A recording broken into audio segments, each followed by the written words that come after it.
ഈ വാരിക്കുഴിയിൽ അശോകൻ നായർക്ക് വലിയ ഡിമാൻഡുകളൊന്നുമില്ല. കാറും ബംഗ്ലാവും AC ഒന്നും ചോദിക്കുന്നില്ല. ഒരു ജോലി വെറുതെ അല്ല, റേഷൻ കാർഡല്ല, സിവിൽ എഞ്ചിനീയറിംഗ് പാസ്സായ സർട്ടിഫിക്കറ്റാണ്. ഇതും ചുരുട്ടി ഇന്റർവ്യൂവിന് നടന്നു ഈ കോലമായി. അതിരിക്കട്ടെ, 31-ാം വയസ്സ് മുതൽ രാജയോഗമാണെന്നും അത് കഴിഞ്ഞാൽ അടിവെച്ചടിവെച്ച് കയറ്റമാണെന്നും ജാതകത്തിലുണ്ടല്ലോ. ജാതകം കൊണ്ടുവന്നിട്ടുണ്ട്. എന്റെ ദൈവങ്ങളെ, ഈ കടക്കാരെ കാണുമ്പം തലേ മുണ്ടുവിട്ട് നടക്കുന്നതിനാണോ രാജയോഗം എന്ന് പറയുന്നത്? അതൊക്കെ പോട്ടെ, ഈ ജാതകത്തിൽ പല സ്ഥലത്തും ബന്ധുബലം ബന്ധുബലം എന്ന് പറയുന്നുണ്ടല്ലോ. ഈ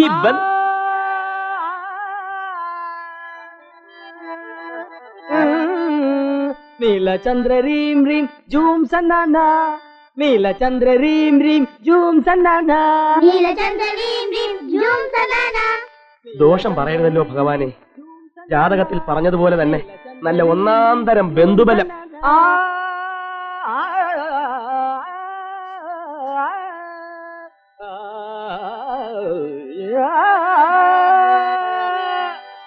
രാമചന്ദ്ര രീം രീം ജൂം സന്നാന, രാമചന്ദ്ര രീം രീം ജൂം സന്നാന, രാമചന്ദ്ര രീം രീം ജൂം സന്നാന, രാമചന്ദ്ര രീം രീം എന്തിനാ കിടന്ന് തൊള്ള തുറക്കുന്നത്? ഇന്നിവിടെ എന്തെങ്കിലും നടക്കും. കുറെ കാലമല്ല ഇതിട്ട് തിരിക്കാൻ തുടങ്ങിയിട്ട്. ഈ കൈക്കിട്ട് പിടിക്കുന്ന പിടിയേ ആ പരട്ട പാട്ടുകാരന്റെ പെടലേക്ക് പോയി പിടിക്കാൻ. ഓ കൂമ, ഇന്ന് പിന്നെ ഇവിടുന്ന് ഇറക്കിയിട്ട് വേറെ കാര്യം. നീലചന്ദ്ര രീം രീം നീലചന്ദ്ര രീം രീം ജൂം സന്നാന. ജൂം സന്നാന. നിർത്തി പാടൂ കുട്ടികളെ, എങ്കിലല്ലേ എനിക്ക് ശ്വാസം വിടാൻ പറ്റൂല്ലേ? പിന്നെ രാമചന്ദ്ര നീലചന്ദ്ര രീം രീം ജൂം സന്നാന, നീലചന്ദ്ര രീം രീം ജൂം സന്നാന, നീലചന്ദ്ര. ഒരുമാതിരി മറ്റേപടി കാണിക്കരുത്. റേഡിയോ ഓഫ് ചെയ്തു. സംഗീതം എന്ന് വെച്ചാൽ എന്താ? എന്താ അത് ദൈവം എനിക്ക് സമ്മാനിച്ച ഒരു നികുംഭിലയാണ്. നികുംബില് ജ്ഞാനമാണെന്ന് അത് തന്നെ പോലുള്ള എരപ്പനോട് പരപ്പനോട് പറഞ്ഞാൽ മനസ്സിലാവില്ല. ഈ സംഗീതം എന്ന് വെച്ചാൽ ഒലക്കേടെ മൂട്. ഈ സംഗീതം എന്ന് പറഞ്ഞ് പേടിപ്പിച്ച് ഞങ്ങൾ ഇവിടുന്ന് ഇറക്കി വിടാനാണ് ഭാവമെങ്കില് അത് വെറും പൂങ്കിനാവാ. പാട്ട് പോയിട്ട് അണുബോംബ് പൊട്ടിച്ചാലും തന്നെ പോലുള്ള ഇത്തിക്കണ്ണികൾ ഇവിടുന്ന് പറഞ്ഞു പോലെന്ന് ഇവിടെ എല്ലാവർക്കും അറിയാം. അജ്ഞാനശീല. ഇത്തിക്കണ്ണുകൾ ആരൊക്കെയാണെന്ന് ഇവിടെ എല്ലാവർക്കും അറിയാടാ. നസ്രാണെന്ന് ജാതി പിടിച്ച് കളിക്കണം. സംഗീതം വേറെ തമ്മിലടി പറ. എന്റെ സംഗീത സിദ്ധിയുടെ ആഴവും പരപ്പും കണ്ടറിഞ്ഞാണ് സുമി എന്റെ ജീവിതം പങ്കിടാൻ തയ്യാറായത്. അല്ലേ സുമി? കൊച്ചു വെളുപ്പാങ്കാലത്ത് ഇതിവിടെ നടക്കില്ല. കൂട്ടോട് മാമ കുറച്ചൊക്കെ അഡ്ജസ്റ്റ് ചെയ്യണം. തീരെ പറ്റാത്തവർക്ക് വീട് മാറി പോവാം. അത് ഓർത്ത് എന്റെ സുമംഗലാദേവി വിഷമിക്കണ്ട. മാറിത്തരാം, ഇപ്പൊ തന്നെ മാറിത്തരാം. അതെ, അന്ന് എനിക്ക് പറഞ്ഞുറപ്പിച്ച 1001 രൂപ സ്ത്രീധനം ഇന്ന് പലിശയും പലിശയുടെ പലിശയും കൂട്ടി 25,000 മേലെ ആയിട്ടുണ്ട്. കൃത്യമായ കണക്കുണ്ടല്ലോ. അത് ഈ വീടിന്റെ ഷെയർ എന്നതൊക്കെ ഞങ്ങൾ അറിയിക്കോളാം.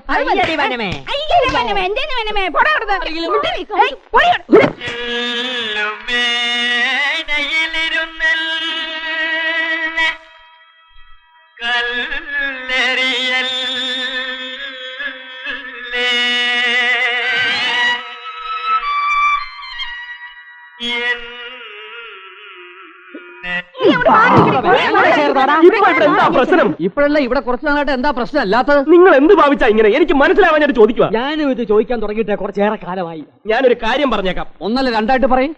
സാഹചര്യങ്ങൾ ഒരു മനുഷ്യനെ കൊലപാതകിയാക്കി മാറ്റുമെന്ന് കേട്ടിട്ടുണ്ടോ? ഇപ്പൊ കേട്ടു. അങ്ങനെയാണെങ്കിൽ ആ പാതകി ഞാനായിരിക്കും.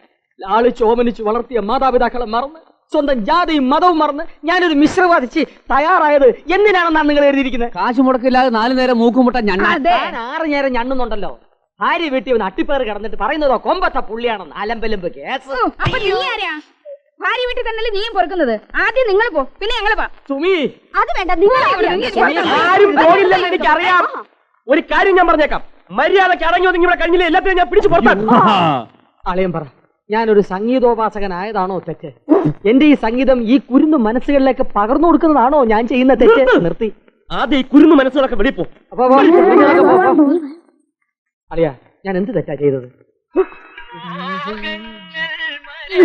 ഓഫാക്കി ഓണാക്ക്. കൈമാറ്റി. തെറ്റ് ചെയ്തത് ഞാനാ. എന്റെ പെങ്ങന്മാരെ നിങ്ങൾക്ക് രണ്ടാൾക്കും കെട്ടിച്ചെന്നാണ് ഞാൻ ചെയ്ത ഏറ്റവും വലിയ തെറ്റ്. ചെകുത്താനും കടലിനും നടുവിലൊന്ന് പറഞ്ഞു കേട്ടിട്ടേ ഉള്ളൂ. എന്നെ ഇവിടെ നിന്ന് രക്ഷിക്കണേ ഭഗവാനെ. അശോക, ഓ, അടുത്ത കുരിശ് വന്നിട്ടുണ്ട്. മോനെ അശോക, കിടന്ന് തൊള്ള കീറാതെ. ആ, ചേട്ടനായിരുന്നു. ഗിരിജക്കുട്ടിക്ക് ഞാൻ കൊണ്ടുവന്ന 8 കല്യാണം മുടക്കിയ നാരികൾ ഇതൊന്നും മുടക്കാൻ നോക്കട്ടെ. വിവരം അറിയും. ഇത് നടക്കും അശോക, നടക്കും. ചേട്ടൻ ഇങ്ങോട്ട് വന്നു. അളിയന്മാര് കേൾക്കണ്ട, അവരിതും കലക്കും. കലക്കും. ചെറുക്കൻ്റെ അച്ഛൻ ആരാന്ന വിചാരം? ആരാ? റിട്ടയർഡ് മിലിറ്ററിയാ. ഇത്തിത്താനം ത്രിവിക്രമം പിള്ള. ദൈവാധീനം കൊണ്ട് അങ്ങേർക്ക് ഒറ്റ ഡിമാൻഡേ ഉള്ളൂ, സ്വഭാവ ദൂഷ്യമില്ലാത്തൊരു പെണ്ണ്. അപ്പൊ സാമ്പത്തികം വേണ്ടേ വേണ്ട. പിന്നൊരു മഹാഭാഗ്യം, ചെറുക്കന് ഈ മാസം ഇങ്ങോട്ട് സ്ഥലം മാറ്റം കിട്ടുക. അപ്പൊ പിന്നെ ഈ വീട്ടിൽ തന്നെ താമസിച്ച് ഇവിടുന്ന് ജോലിക്ക് പോയാൻ ചെയ്യാമല്ലോ അല്ലേ? എന്താ അശോക? അല്ല, ഞാൻ എന്ത് പുണ്യം ചെയ്തവനാ. രണ്ടളിയന്മാരുടെ സ്നേഹവും സഹായവും അനുഭവിച്ച് കൊതി തീർന്നില്ല. അപ്പോഴിതാ മൂന്നാമത്തെ അളിയനും. ഓ, എല്ലാവരും കൂടെ ഒരുമിച്ചുള്ള ഒരു ജീവിതം ഓർക്കുമ്പോ കുളിര് പോരുന്നു. അപ്പൊ ഇതാരും മുടക്കാൻ നോക്കിയാലും മുടങ്ങില്ല അല്ലേ? ഇത് ഞാൻ നടത്തിയിരിക്കും അശോക. എന്റെ ഇന്റർവ്യൂവിന്റെ കാര്യം അവരോട് പറഞ്ഞില്ലേ? പറഞ്ഞു, ഒരേ ഒരു ആങ്ങളേ ഉള്ളൂ, ജോലി ഒന്നും ആയിട്ടില്ല, ഇന്റർവ്യൂകൾക്ക് പോകുന്നതാണ് ഇപ്പോഴത്തെ ജോലി എന്നൊക്കെ പറഞ്ഞു. അയ്യോ, അതല്ല, എന്റെ ഇന്നത്തെ ഇന്റർവ്യൂവിന്റെ കാര്യം. ഞാൻ ഇന്ന് ഇവിടെ ഉണ്ടായിരിക്കില്ലെന്ന് പറഞ്ഞില്ലേ? നീ അങ്ങനെ എന്നോട് പറഞ്ഞിരുന്നു? പറഞ്ഞു ചേട്ടൻ മറന്നുപോയതാ. ഇത്രയും പ്രശ്നങ്ങൾ പരിഹരിച്ച ചേട്ടൻ ഞാൻ ഇന്ന് ഇല്ലാത്തതിന്റെ കുറവ് കൂടി പരിഹരിക്കണം. അശോക, പ്രായം കൊണ്ട് അമ്മാവനാണെന്ന് തോന്നുമെങ്കിലും മനസ്സുകൊണ്ട് ഞാൻ നിന്റെ ചേട്ടനാടാ. ആ കൃഷ്ണനോ ഇങ്ങോട്ട് കാണാൻ? അതെ, ഗിരിജയുടെ കല്ല്. ഗിരിജയുടെ കല്യാണം ഉറപ്പിച്ച ഇതിനകത്ത് കയറും എന്നുള്ള വാശിയിലായിരുന്നു. ഇപ്പൊ എല്ലാം ഉറച്ച പോലെ അമ്മേ. അതെയോ? അതെ. അമ്മ അകത്തോട്ട് പോയി എന്തെങ്കിലും കുടിക്കാനെടുക്കും. ചേട്ടാ, എന്താ? കല്യാണം ഉടനടി നടത്തണം. ഇത്തരം ചീപ്പ് ഏർപ്പാടിന് ഇനി എന്നെ കിട്ടില്ല. നീ എന്ത് വിചാരിച്ചേ കളിക്കുന്നത്? ഞാനൊരു കാര്യം പറഞ്ഞേക്കാം, ഇങ്ങനെ ശാപം വാങ്ങി കൂട്ടാൻ എനിക്ക് വയ്യ. നീ വന്നേ. എനിക്ക് കിട്ടുന്നതിന്റെ അത്ര ശാപം നിനക്ക് കിട്ടില്ല. കാരണം അവൾ എന്റെ പെങ്ങളാ. ഓഹോ, പെങ്ങളാണെന്ന കാര്യം ഓർമ്മയുണ്ടല്ലേ? ഇത്ര കലക്കൻ ഒരാങ്ങള ലോകത്തുണ്ടാവില്ല. ഗതി കെട്ടാൽ ഇതല്ല, ഇതിനപ്പുറവും ചെയ്യും. നിനക്കെല്ലാം അറിയാവുന്നതല്ലേ ഫിനീഷ? വീടിന്റെ ജപ്തി നോട്ടീസ് വന്നിട്ട് അമ്മയെ പോലും ഇത്രയും നാൾ അറിയിച്ചിട്ടില്ല. മുഹൂർത്തവും നിശ്ചയിച്ച് വീട് ജപ്തിയാലത്തെ സ്ഥിതി നീ എന്താ ആലോചിക്കാത്തത്? കല്യാണം കഴിഞ്ഞ് കിടപ്പാടം പോലും ഇല്ലാത്തടത്തുനിന്ന് വന്നവളെന്ന് പറഞ്ഞ് അന്യ വീട്ടുകാർ ഇറക്കി വിടുന്നതിനേക്കാൾ നല്ലതല്ലേടാ. ഏട്ടനായ ഞാൻ ഇപ്പൊ തന്നെ അത് മുടക്കുന്നു. ഗതികേടുകാരൻ തല മൊട്ടയടിച്ചാൽ കല്ലുമഴ പെയ്യും എന്ന് പറഞ്ഞ പോലെ ഇവർക്കാണെങ്കിൽ സ്ത്രീധനം വേണ്ട, പെണ്ണിന്റെ സ്വഭാവം നന്നായിരുന്നാ മതിയെന്ന്. ഇനി ആ കാര്യം പറഞ്ഞ് ഈ കല്യാണം മുടക്കാൻ പറ്റില്ല. ആ, കഴിഞ്ഞ 8 കല്യാണങ്ങൾ മുടക്കാൻ കൂട്ടുന്ന ഗുരുവായൂരപ്പൻ ഇതിനൊരു വഴി കാണിച്ചു തരും. ഇതൊരു ഞാനമ്മേ കളിയാ. കാല് തെറ്റിയ വെള്ളത്തില.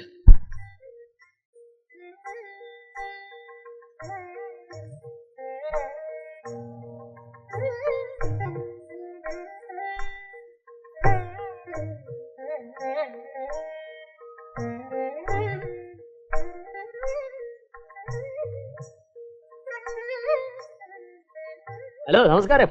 നമസ്കാരം. ഇത് പെൺകുട്ടിയുടെ ഇത് പെണ്ണിന്റെ ഞാൻ എൽ ലാലിച്ചൻ പെരുവഴിയിൽ ഇളയ മരുമകന, ഗാനകലാരത്നം. വരുന്ന വഴിക്ക് ബോർഡ് കണ്ടില്ലായിരുന്നോ? ഇനിയൊരു മുരുകനില്ലേ? മണക്കൂസ്. ഗിരിജകത്ത് വയ്ക്കോളൂ. പയ്യൻ എന്ത് ചെയ്യുന്നു? മുനിസിപ്പാലിറ്റിയിൽ ടൈപ്പ് റൈറ്ററാ. Type writer? ടൈപ്പിസ്റ്റാ? ഒരു ടൈപ്പിസ്റ്റ് ഇപ്പൊ എന്ത് ശമ്പളം കിട്ടും? അതൊന്നും ഇപ്പൊ കൃത്യമായിട്ട് പറയാൻ പറ്റൂല. അടിയുടെ സ്പീഡ് അനുസരിച്ച് ശമ്പളവും കൂടും. അടി ചേട്ടൻ ചായ കുടിച്ചു. ഇളയ കുട്ടിയാവുമ്പോ തറവാട് കുട്ടിക്കായിരിക്കുമല്ലോ. പിന്നെ ലോകമേ തറവാടെന്നല്ലയോ? കൈപ്പനിയാ, ഇവിടെ ഒരു കുറവും ഉണ്ടാവില്ല. കാരണം ഞങ്ങൾ അളയന്മാര് തമ്മിൽ അത്ര രമ്യതയിലാണ്. എന്നാ പിന്നെ മുഹൂർത്തം തെറ്റിക്കാതെ കാര്യത്തിലേക്ക് കിടക്കാം. കാര്യത്തിലേക്ക് കടക്കാൻ എന്തിനാ മുഹൂർത്തം നോക്കുന്നത്? അങ്ങ് കടന്നാ പോലെ. ആളൊരു വിദ്യ. ലേറ്റാക്കാതെ ലഡു കഴിക്ക് ഇഷുന്നേരെ.